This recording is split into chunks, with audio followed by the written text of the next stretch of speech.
അവരോധിക്കപ്പെടാൻ ആഗ്രഹിക്കുന്ന രാജ്യദ്രോഹിയായ നസ്രായനെ വെറുതെ വിടുവോ സീസറിന്റെ നീതിപീഠം?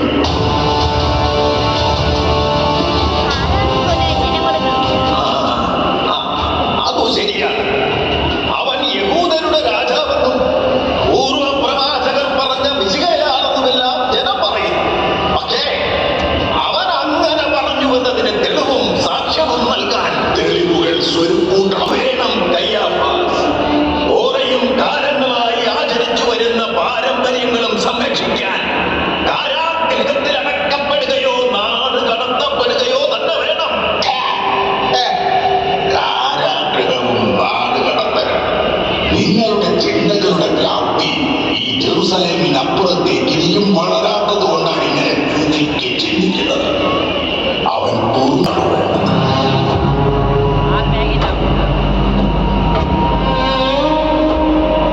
ഒരു ജനതയുടെ ഓർമ്മകളിൽ നിന്ന് പോലും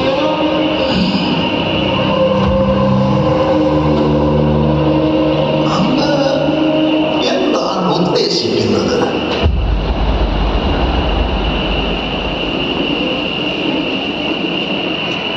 ഒരു ജനതയെ രക്ഷിക്കാൻ ഒരു മനുഷ്യൻ മരിക്കുന്നതിൽ തെറ്റില്ല.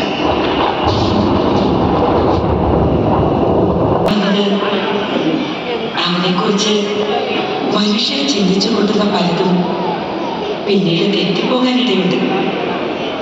കാരണം എനിക്ക് തെറ്റിയിട്ടുണ്ട്,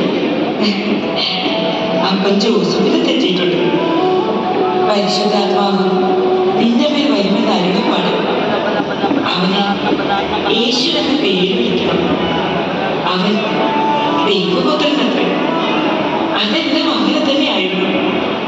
പക്ഷേ ഗർഭകാലത്ത് ഞാൻ എനിക്ക് പിറക്കാൻ പോകുന്ന കുഞ്ഞിനെ കുറിച്ച് പലതും ചിന്തിച്ചു നോക്കി. പാവം ജോസഫും പലതും ചിന്തിച്ചു. ചിന്തകൾ ഞാനുമായി പങ്കുവച്ചു. പക്ഷേ പിറന്നപ്പോ ഒരു വ്യത്യാസം. ഏതൊരു കുഞ്ഞിനെ പോലെ തന്നെ ചോരയിലും ശരീര രൂപത്തിലും കുതഞ്ഞ് പേറ്റ് നോക്കി പോലും ഇളവുണ്ടായിരുന്നില്ല.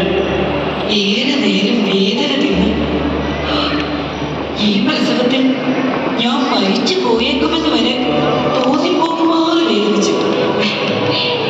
ഏതൊരമ്മയെയും പോലെ ഒരു വ്യത്യാസവുമില്ല. ജനിച്ചതിന് ശേഷമോ ഇന്ന് ഇവിടെ ഉച്ച തൊട്ട് നേരം എത്ര എത്തിയിട്ടും ജലപാനം പോലുമില്ലാതെ രോഗികൾക്കും ആർക്കും സൗഖ്യം നൽകുന്ന ശുശ്രൂഷ ചെയ്യുന്ന നിങ്ങളുടെ റബ്ബിക്ക് ജനിച്ച ആദ്യത്തെ കിടക്കുന്നിടത്ത് മറ്റു മനുഷ്യരിൽ നിന്നും വിവേചനം കാട്ടിയില്ല നീതിമാനായ ദൈവം. പക്ഷേ ഒരമ്മയുടെ എല്ലാ അവകാശങ്ങളും അവന് പിതാവ് എനിക്ക് നൽകി. എല്ലാ യാതനകളും നോക്കി ഉറങ്ങിപ്പോയോ? ഞാൻ അമ്മയോടും ഔസമ്പിതാവിനോടും എല്ലാം ഒപ്പം സഞ്ചരിക്കുകയായിരുന്നു. സത്യം, ഇടയ്ക്കൊക്കെ കണ്ണു നിറഞ്ഞു. ഈജിപ്തിലേക്കുള്ള പലായനത്തെ കുറിച്ച് പറഞ്ഞപ്പോൾ മരുഭൂമിയിലെ മഴക്കാട്ടടിച്ച് കണ്ണു നിറഞ്ഞു. എനിക്കില്ല തോന്നി ഉറങ്ങി. പത്രോസ് എന്ന് പേര് മാറ്റിയത് മറന്നുപോയി. നമ്മള് പറഞ്ഞാലും ശിവൻ മറക്കില്ല.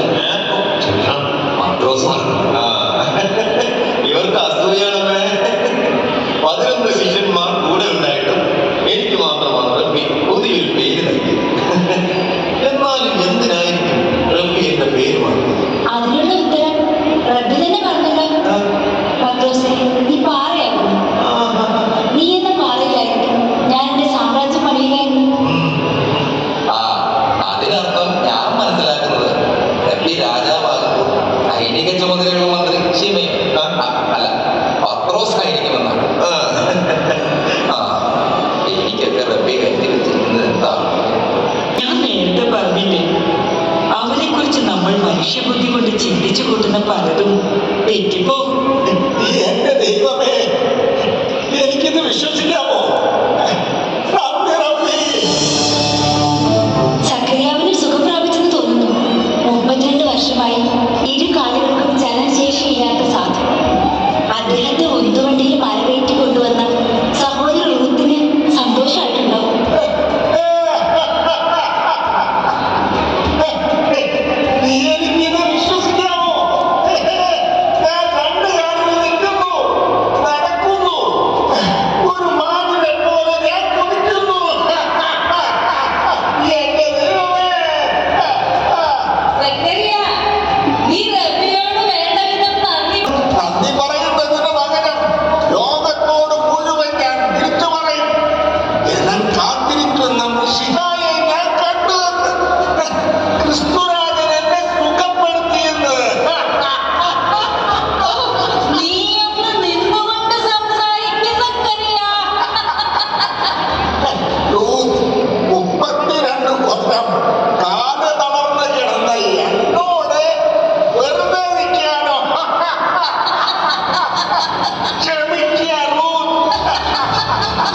ഞാനൊന്ന് ഉറങ്ങാൻ പോകും.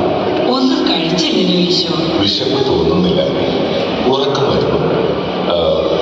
നിങ്ങൾ കഴിച്ചില്ലേ? കഴിച്ചു റബി. ശുഭരാത്രി.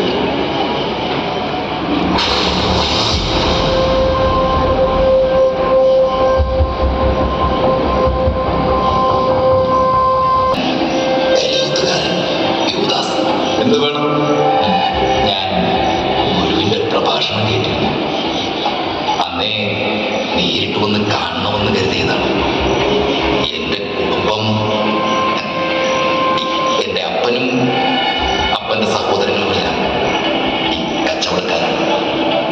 തുടക്കത്തിൽ ഞാൻ അപ്പനോടൊപ്പമായിരുന്നു. പക്ഷേ ഇപ്പോൾ ഞാൻ മറ്റൊരു വ്യാപാരിയുടെ കണക്കെഴുത്തുകാരനാണ്. സത്യത്തിൽ കച്ചവടത്തെക്കാൾ എനിക്ക് മിടുക്ക് കണക്കെഴുത്തിലാണെന്ന് അപ്പനും പറയുന്നു. ശരി ശരി, ഇവിടെ വന്ന് എന്തിനാണെന്ന് പറയൂ. അവനെ തടയാതെ പറയാൻ അനുവദിക്കൂ പത്രോസേ. ഇല്ല, ഒറ്റ വാക്കി പറയാവുന്നതേ ഉള്ളൂ. ഞാൻ റബ്ബിന് ശിക്ഷപ്പെട്ട് പിന്തുടരാൻ ആഗ്രഹിക്കുന്നു.